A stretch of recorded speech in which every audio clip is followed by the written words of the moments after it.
Hey, I'm Chris. This is Nathan. If you don't know us, research it. This is Shop Culture, Boxerworks Shop Culture here at the lovely Boxerworks shop in beautiful outtown Watkinsville, The Georgia. thriving megalopolis. The thriving of megalopolis Watkinsville, Georgia. of Watkinsville, Georgia, Let's get just that right. outside of the giant city of Athens, Georgia. Today we're going to be talking about the R80GS, the first dual sport bike, right?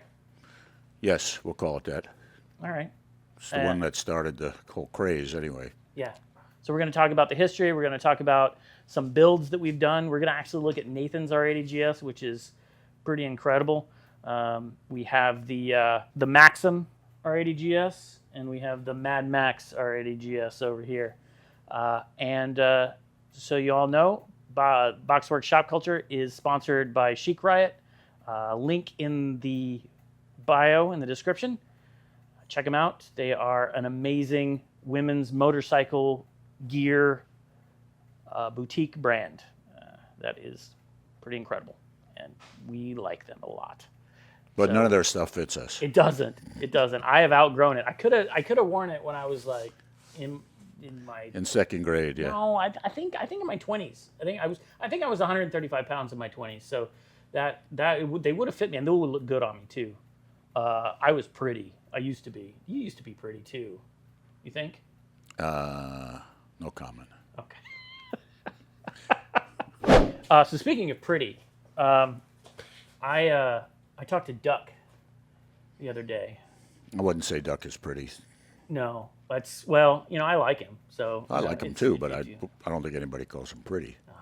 They may call him pretty something or other, but I don't call him pretty. Yeah. From a cosmetic standpoint. His wife does, you think? No, she calls him lots of stuff, but pretty in one of them. He was telling stories about you. I can't do anything about that. About how you are naked all the time at home. And how would he know that? Yeah, I don't know. He said Nathan loves being naked at home. It's just when I get out of the tub, I'm naked, you know. I gave up trying to sit in the bathtub with clothes on. Yeah. It's okay, but then it's a mess when you get out. Right. But I think there are pictures involved. Are they not? Well, we got a picture of Duck naked on a motorcycle at the rally, for the airhead rally. It's out on refrigerators, so he's not one to talk. If you want naked pictures of Nathan, you can't get them here. Sorry, it's not on our shop. Oh, that's the old joke. You know, do you have any naked pictures of your wife? Do you want some? Do you have any naked pictures of Nathan? Do you want some? Speaking of rally, we're going to be having a camp and ride at Suchess of Two Wheels of Suchess on the 19th of September. I don't know if this is going to come out. Suchess, Georgia. Suchess, Georgia. I don't know if this is going to come out before that, but if it does, come visit us. Anyone can show up. It's in collaboration with the Airheads Beamer Club. We are looking for new members, and we'd love to have you come join us and hang out and go on rides with us. It's smack dab in the middle of some of the best riding in the country, both on-road and off-road, right? I agree. Yeah. So we're going to ride. We're going to hang out. We're going to have drinks. We're going to sit by the fire, and we are going to ride. So come join us. Speaking of off-road, R80GS. Tell me about it. Tell you about it? Tell me about it. Well, as if I know nothing. Which is close to the first one was probably built in 1978. It was at an R107 or an R80/7 rather. Mm-hmm. The motor was red. It was a little prototype that BMW built, and then eventually they came out with the first incarnation of the R80GS, which looks kind of like this one over here. Right. And they hired, one of the people they hired was Gaston Ruier, who was one of the European motocross champs. He was also so short that he'd have to put both feet on one side of the peg and then get the bike going and jump up on it and do the same thing to get off. But they ended up winning several Paris to Dakars. They came into this country and ran the Baja 1000 and won it. And built the bike from 81 to mid-88, and mid-88 the R100 came out, which was a much more road-oriented GS than the stock GS was. Right. And before that, there were scramblers, but this is well, right? Yeah, this was a bike that you supposedly could ride on the road fairly well, and then if you saw a dirt road or a Forest Service road, then you could drive it in relative comfort. I mean, you could ride. There was all kinds of bikes you could buy that were smaller bikes that weren't really great for any distance. This was a bike that was designed to be street and trail. Which is what GS stands for in Yeah, Germany. yeah. And so they were the one that kind of came up with the idea of having a motorcycle that was a real dual-purpose bike that was usable on the highway Right. and then usable in the dirt. And of course, it's still probably the hottest genre motorcycles. It's going. It's still going. Right. BMW is still in the forefront of it, but Yeah. now we're into the more mid-sized bikes, the 600s and 700s. This was originally an larger. 800. Well, I know, but what's really happening right now is the Tenere came out and the smaller Africa Twin came out, and CF Moto, a bunch of companies are making 500, 600, and 700 cc bikes. Because not everybody needs a 1300 cc bike that Right. weighs 600 or 700 pounds that you can barely pick up if it falls over. So that's what's happening. But I mean, it all started with the BMW with the R80GS, and then from that point, people started seeing that they were convertible into bikes that would do both things a little better, which is something that we've done for many years. We've taken the R80GS and made it into a bike that world travelers could ride. Right.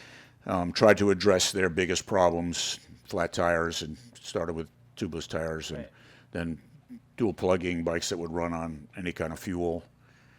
And then, from that point on, whatever needs particular people had for being on the road. Right. And people still travel around the world on, the newer bikes and the older bikes. The older bikes seem to be a little simpler in the fact that they're fixable on the side of the road. And another thing that we really hadn't considered, but we did a bike for a fella out in California at Monterey. He drove down to Tierra del Fuego, and one of the things he talked about was that he was a little concerned about being robbed or being able to park his bike out front at night and Right. sleeping somewhere and so on and so forth. But he said he was riding an '83 motorcycle. It, cosmetically wasn't very nice, but mechanically was fine. And he said he fit right in with everybody. Everybody came around and wanted to know more about the bike. Nobody messed with any of his stuff. Nobody eyed his stuff. It'd be nice to steal that bike and take it apart. He said he never ran into any of that. He said, and a lot of it had to do with the fact that he felt that the bike fit more in with the way stuff looked down there. And even when he had issues, Right. when he couldn't buy gas in Peru, I think, and because he wasn't in the country, didn't have citizenship in the country, and the guy who at the gas station sent him around 2 blocks around the corner to see 3 little kids who were sitting on a porch who filled his gas tank up with Coke bottles full of gas. It took him 2 hours. And he said he felt like the guy directed him to that, also because the guy kind of felt an affinity for him because he wasn't riding anything shiny and he didn't have the latest gear on. Right. And he was riding an older motorcycle. So that's just, I think, another one of those things that when you're in a different environment that we're in, a third world country where you don't see a lot of shiny stuff except maybe in the big cities, but you're not going to be in the big cities much, Right. was another reason why, building these bikes kind of fit in. Have you ever taken a tour of South America or anywhere else? I've been in Nicaragua working. Okay. I've never ridden down there, not on 2 wheels.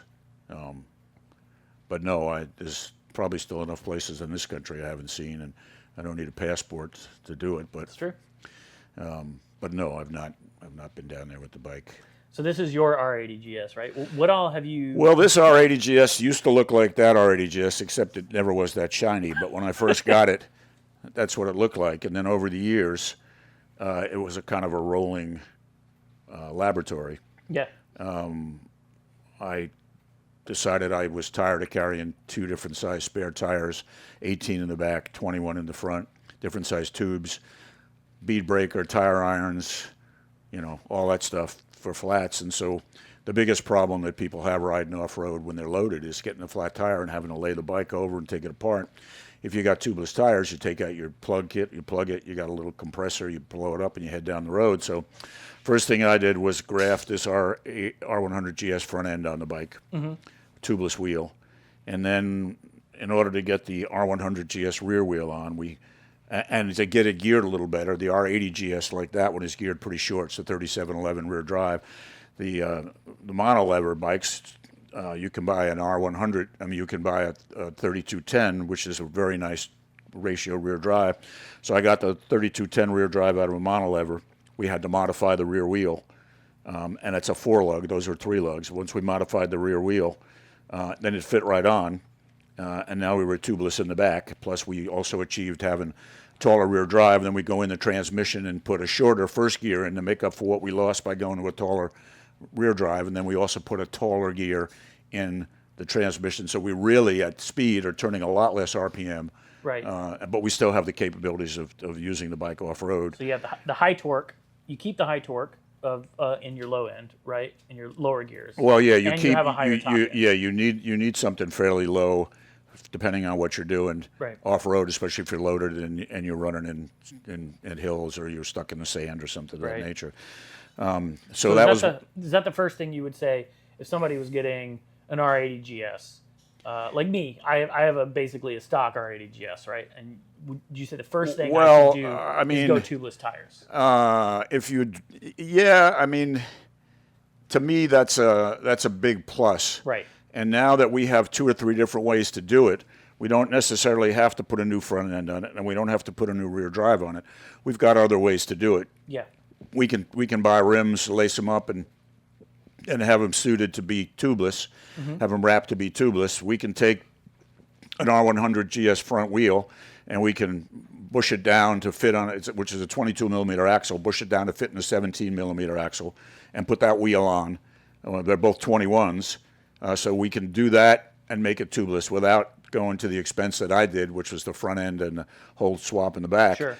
The front end up from the R100 is much, much heftier, much more robust than the one on the R80, so there's a plus to doing that also. Yeah. So I would say that, depending on what you bought the bike for, the second thing is, if you're going to be riding this thing in countries that, out of this country, even in Mexico where you're buying PMEX or wherever you're going, adding a second spark plug, which makes the cylinder more efficient, allows you to run almost anything you want and still have the bike run fairly well. In fact, Newt, the guy we built this one for that went down to Tierra del Fuego, he told me a story when he had time and he was at a place where it had service. He would send me emails, and he wrote me an email and said that when he was in Peru and he couldn't buy gas, and then he went to this place where the kids were, and they spent 2 hours. He didn't even know what they were putting in, but he said we had a conversation before we built the bike, and I said, if you dual plug this thing, it'll run on rat piss.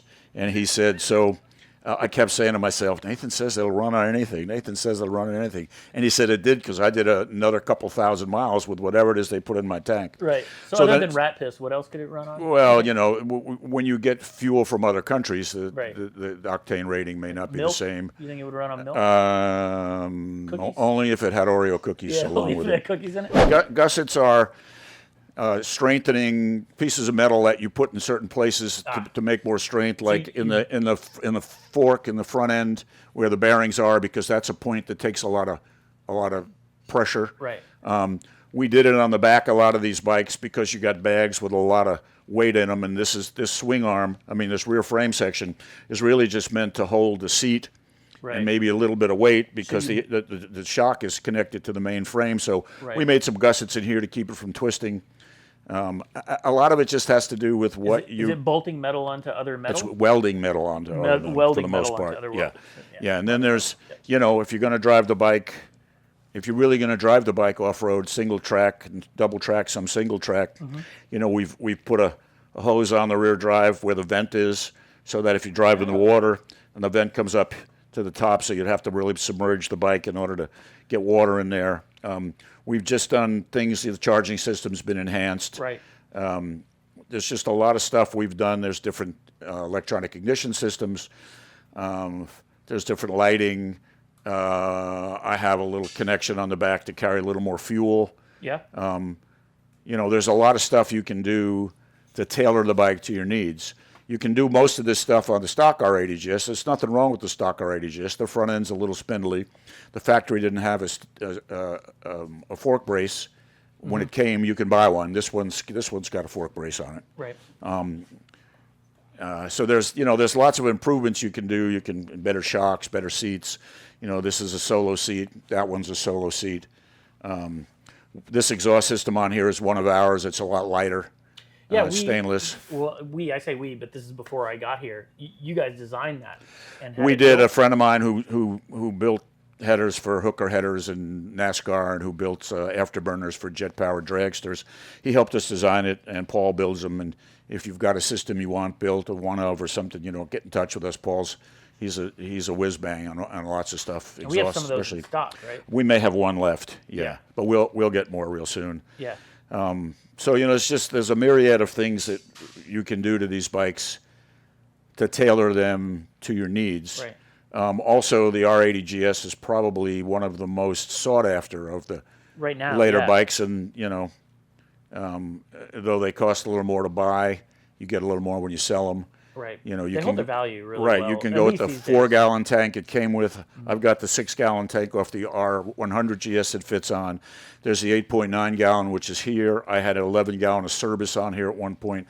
Right. And so as far as fuel goes, you can carry lots of fuel with you, and of course you can travel with it. I mean, one of the reasons that the R 1100, 1150, 12, 1300, and all that have been popular is they're also great road bikes. Right. This never was a great road bike, but we've made it a lot more streetable, and I think we've made it a little better off-road bike. And there's less stuff on the R80GS, all the airheads to brake. The only thing that's electronic in here is the hall sensor and the ECU that contains it, that makes it work. You can carry that in your hand, so it's an easy stash. The rest of the stuff is, easy to work on. There's nothing in this bike that needs if the battery gets low, you don't have any issues with, any kind of controls, any kind of heat, any kind of sensors or any of that stuff. It's a pretty basic motorcycle. So, you can go anywhere and you can fix it on the side of the road. Correct, and that's, I think, a big deal for when you're going to be in the middle of nowhere and something's going to happen. Yep. So. And if you're interested in dual plugging, we talked about that in our last episode. We can dual plug. When we build these bikes, we usually put mine's 1,000 cc now, but started as an 800. But we use low compression pistons. We wanted to be able to run on as poor a gas as possible without having any detonation, without having any kind of issue. So we build the bike to be a little more in tune with third world countries where you don't have the top of the line fuels and so on and so forth. So if anybody's really interested, we can sit down and go over a lot of the stuff that we haven't touched on these bikes. We've turned this rod upside down for the back brake to get a little more clearance in the bottom. Right. There's just, like I say, there's a lot of little things we've done to these bikes as we've driven them over the years. We feel to make them and depending on where you're going in the world and heat and whatnot, there's different tank coatings you recommended, right? Well, we've not necessarily tank coatings. We've coated the motor. My heads and the inside of my cylinders and the top of the pistons have a Teflon coating that NASCAR uses, and it helps keep the heat inside, less heat out, more heat inside. It's another thing that we don't do a lot. It just depends on whether the owner wants to go to that distance. I mean, we also can set the motor up. Not many people know what temperature the motor is supposed to set at, supposed to run at. We've got digital temperature gauges, and we can set the motor to run where it's supposed to run. We can make sure that each cylinder is within 5% of that temperature. You get to see what your bike does when it rains out, how much it drops. Right. You get to watch your engine heat increase, say pulling a long haul, long hill. Right. You get to see if you back off just a hair, the motor drops 50, 60 degrees. You get better in tune with your bike. You have a little better idea what's going on. Well, some people might say that's bullshit, that you don't know what temperature. Well, nobody. Yeah, I mean, you've done a lot of experimentation, right? Right. Yeah. And that was just you put science to it. That's all part of trying to make the bike do as well as it can in different environments, and a lot of stuff that's just never really got done to these bikes. If you look at these bikes, they're race bikes, for instance. Transmission had a pump in it, and it pumped transmission oil through a cooler and back to the transmission because they knew they were going to be in the desert and it was going to be hot. They did a lot of things to their bikes that The race bikes. yeah, that we wouldn't do to these. We don't need to do it, but I'm saying there's plenty of other stuff that can be done to these bikes. Again, depending on how hard you're going to run them, depending on where you're going to go, depending on whether you're riding with two people in full gear. Yeah. You know, and we've done a lot of that. Right. We've worked with people who said, "Hey, I'm going to ride my bike in the desert. Hey, I'm going to ride my bike on dirt roads. Mostly, I'm going to ride, you know, down to places where there's dirt roads, but there's paved roads. But some of the dirt roads are really gnarly, and some of the paved roads are broken. And so we talk to them about suspension. Sometimes we lengthen the swing arm, make the bike handle better on a straight line, change the trail on the bike. I mean, again, it just depends on what it is you want to do and what you're going to achieve, and you know what you do most of the time. If you're solo and you don't carry much in your bags, just in your tank bag, that's one thing. But if you're going to travel around the world and you're going to carry a lot of gear with you, and there's going to be somebody on the back of the bike, and you're going to have spare fuel with you and spare tires, and you know, pictures you see all the time of people with their bikes are totally piled up with stuff. You have to accommodate to the suspension for the sag and so on and so forth on the bike. So, well, tell me about some of the experimentation you did as far as the engine heat to find that temperature. Well, what I did was, Len next door, his company's called Hoffman Automotive Engineering. Right. Len's a Porsche racer for years. He holds a lot of track records and all, and he grew up racing. He was racing karts as a youngster. His dad was the Volkswagen Roundy Ran champ for 13 years in a row in Columbia, South Carolina. He grew up racing air-cooled stuff, and I went in the shop one day, and he said to me, "What temperature does your bike run at?" And I go, "I don't know." And he goes, "Would you drive a car without a temperature gauge?" And I go, "Well, no, but it's water-cooled." He said, "Well," he said, "I've got 6 temperature gauges on my 6-cylinder Porsche because I want to know what every cylinder's doing. Number one, just if something's starting to get hot, I want to know and shut it down before it's a problem. And number two, I want to make sure that it's in the range that's the most efficient." So I got Heat Range 101, and then he talked to me about these Dakota digital gauges, and I went out and bought them, and he told me what the engine should run at, and we started talking about how to make it do that, how certain things did affected certain stuff, and I spent probably 6 months fooling with it, and then Leslie and I went out one year, rode out west. I had already spent a bunch of time on it. I, of course, had all my jets with me for different altitudes, but I knew the temp, what I wanted it to run at, and the bike not just ran better, but my fuel mileage increased a bunch. Yeah. So what are the different factors that affect that heat? Well, I mean, anything from your jetting. People say spark plug heat ranges don't matter, but they do. You can change stuff. You know, how your bike is set up, where your timing is, whether it's dual plugged or not. When you dual plug it, you retard the timing. There's a lot you can do to the motor. Your air intake, if you're getting more air in, then you have to get more gas in, and things, all that changes. So there's a lot you can do to the bike to get to that temperature. You can get to that temperature no matter how you do it. It's just that if you're on the highway all the time, and you want it to be more efficient, then you say, okay, well, you're going to be at full throttle a lot. And so, you know, you may set it up one way. If you're going to be running through the gears a lot more, on-road, off-road, or whatever, then it's maybe a slightly different approach because you still want your spark plugs to have the right color in them. You still want the motor to run right. You know, and along with that, you'll get better gas mileage and better performance. So you're talking about changing the jetting. You're talking about having different spark plugs with different heat resistances. Or different heat tolerances. So spark plugs with different. Spark plug different heat ranges. Yep. I can use those if I'm close to getting 2 cylinders within 5% heat range. You know, a lot of times a bike will come in. One side will have 100 pounds of compression. The other side might have 75 pounds of compression. You can still jet, and you can still spend time and get this thing so that the temperature runs closer, even though there's a fairly decent disparity between the condition of each motor, of each cylinder. You just have to spend a little more time doing it. So, you know, nobody's ever paid me to do it. It's all seat of the pants time. We just had somebody who built his own bike who wanted it done. We just ran out of time. Yeah. But I mean, you know, there's just a lot involved in working on these things that we can do to make the bike more efficient. Okay. Cool. So you can have one head hotter than the other head? No, you want them to both be the same, but I'm saying depending on the condition of the cylinder, you can get them both to run close to the same temperature. Right. And that temperature be the temperature you'd like them to be running at. Right. You just have to do different things in different cylinders. If one of them's got a 10% or 15% difference in compression, then one's a lot more efficient than the other. So you may have to make up for stuff. You still have to get the spark plugs to look right. You know, there's stuff you can do to make the bike work as best it can, given the fact that it's not in optimum condition. Yeah. I was trying to figure out a dirty joke to do with one head hotter than the other head, but I didn't get there. I couldn't. I'm not quick enough.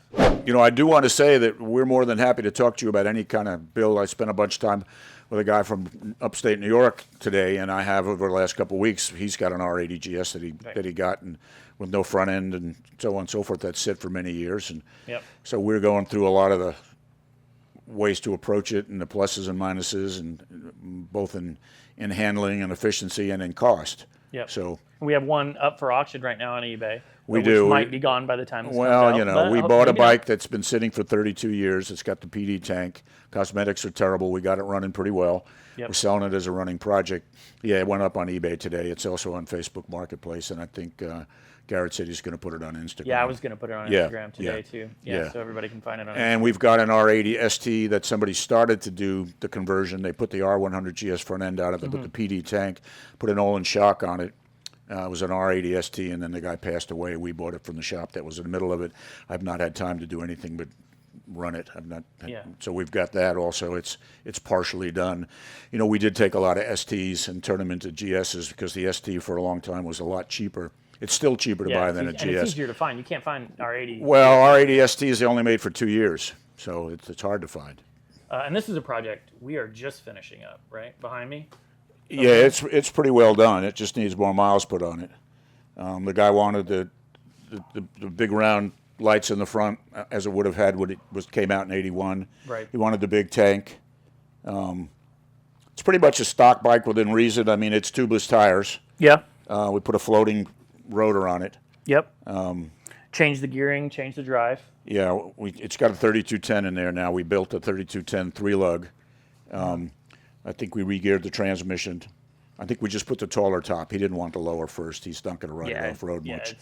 It doesn't need a lower first. Yeah, it really doesn't. So it's got a, non-stock Speedo instruments are, from Sieben Rock or Lime City or one of those places. Right. Motor's been gone through a gearbox. Rear drive's been, rebuilt and gone through. It's got a new exhaust system. Still got the funky BMW side stand on it. We can fix that, but then we have to. The guy wanted it to be stock as possible. It's got the side covers on it, which we don't normally put on, but they came with the bike. Yep. He literally said he wanted to look just as if it came off the showroom floor. Yeah. So we did the tubeless tires, but we did them with the spoke wheels. Yep. It, of course, still has the Kickstarter on it. I took the Kickstarter off my bike a long time ago. I found standing up that lever kept hitting the back of my calf, and so I never used it. I just got rid of it. Right. Yeah, we need to. We powder coated. We could not find anywhere, and you cannot find them anywhere. Black. Can't find mufflers for R80 R100s. Period. Yeah. That's German for muffler. Auspuff. Right. Well, we also put the early style valve covers on this bike for him. Yep. Yeah. So. He was not even impressed by Auspuff. Yeah. Whatever. You want to say Auspuff for me one time? Outpoof. Auspuff. Auspuff. All right, I'll let you say it for me. Yeah, well, that's all I can do. Anyway, we powder coated it. Powder coating only goes up to 200 degrees. We got a polished aluminum, and then powder coated it. And turns out today this gets up to 455 degrees down here at the bottom. So we have working with our powder coater to find another coating that will be good up to. Well, you can ceramic coat it, but it's just not very durable. It's not as durable as the. Well, this is a different kind of coating that isn't ceramic, and it's good up to 1,500 degrees. Curious to see what he's got. Yeah. That's the last thing really that needs to be done on this, and then it's ready to go home. Yeah, we just need to put a few more miles on it. But it's going back. It's going up to Kittry, Maine. Yeah. It's going to be cold a lot of the time for him to ride this. You think he's going to ride it in the snow? got sort of knobby tires on it. I guess he could. He's gonna have to put a oil heater on it, put a plug in. Just keep it in his kitchen. That's what you did. Kept all your bikes in your kitchen. I kept it in my house when I could. Did you eat on them? Well, no. You can only do that if you don't have a girlfriend or a wife. Most of them don't tolerate that. Eating on your motorcycle? No, having it in the kitchen. Got it. Or in the living room or anywhere inside the house. I was like, who's gonna be offended by eating on your motorcycle? Well, you eat while you drive down the road sometimes. Do you? Sure. Munch on something, drink something, you know. I have a Camelback, but I don't know about, shoving a burger in my face. Well, I don't eat burgers, so I don't have that problem. What do you eat on the road while you're I snack on nuts and, stuff. Snack on nuts. Little things, Yep. Things you can pop in your mouth easily. Yep. Sure. Candy bar. Yep. M&Ms. Whatever. Yeah. Well, on that note, we're going to take a look at Nathan's project. Hey, all. As promised in our first episode, we are going to keep updates on Nathan's conversion project. I don't remember what we called this bike. I said it was the Beast, but you had a different name for it. The Gray Ghost? Old Gray, whatever. Old Gray. I didn't really name this bike ever. You need to figure that out eventually. Well, I've had the bike long enough. I probably don't need to worry about that. You have had it for a long time, and it's been running before, right? I bought it right? in 1975. I've had this bike since 1975. And when's the last time you rode it? 2 years ago. So it was running up until 2 years ago. Well, no, it sat for a while. My better half didn't like riding on it, so we rode on the GS for the most part. Was it because of the duct tape rear seat? Yeah, and the bike doesn't have very good suspension on it, so we didn't drive it much. Though from 1975 to 1986 or 87, I was on this bike all the time. That's why it's got 285,000 miles on it. I rode this thing. It's my only means of transport for many years. Right. Had a much bigger tank, had an 11-gallon Heinrich tank on it. And so it sat in 77. I hit a car on it. And so recently I had the frame straightened. CompuTrack in Georgia. Kent does a really good job. If you need frame straightened, let us know. We'll get you in touch with him. It's a 750 motor. I bought a remains of a project, and the motor only had 1,500 miles on it. Yeah, what was in there before? 750. So you're putting in the same size and then engine I built in a it? 5-speed gearbox that had a 4 in it with a kicker before. Right. And then we're in the process of going through the rear drive. I had a dual disc front end on it, but I had a snowflake wheel. I didn't like the way it looked, so that's... Yeah, because it was different than the rear wheel. Right. Yeah. So that's a tubeless wheel. Stainless steel spokes, rotors off a Gixxer, early K-bike calipers. The back wheel we just built yesterday. It'll stay as drum, but it's also a tubeless wheel. You got the engine in. You got the transmission Well, in. I've had this thing together for a while. I was hoping to take it to British Columbia this year. It just didn't happen. I just haven't done much work on it recently. Right. I need really to take a week or two and work just on this, but that's probably not going to happen anytime soon. If I have it done by the springtime, I'll be happy with it. But I do really want to start riding it again. And Murray has the rear drive. As soon as he gets time, he's going to go through it. Right. I been through rear drives every 100,000 miles and needed to put a rear drive in this. So I've got 285, and we're going through this one now. So we're getting close. But, the conversion's great. Still looks like a pre-70 bike, but it's got electric start and 12 volts, and now it's got brakes instead of having to drag your feet. What was here?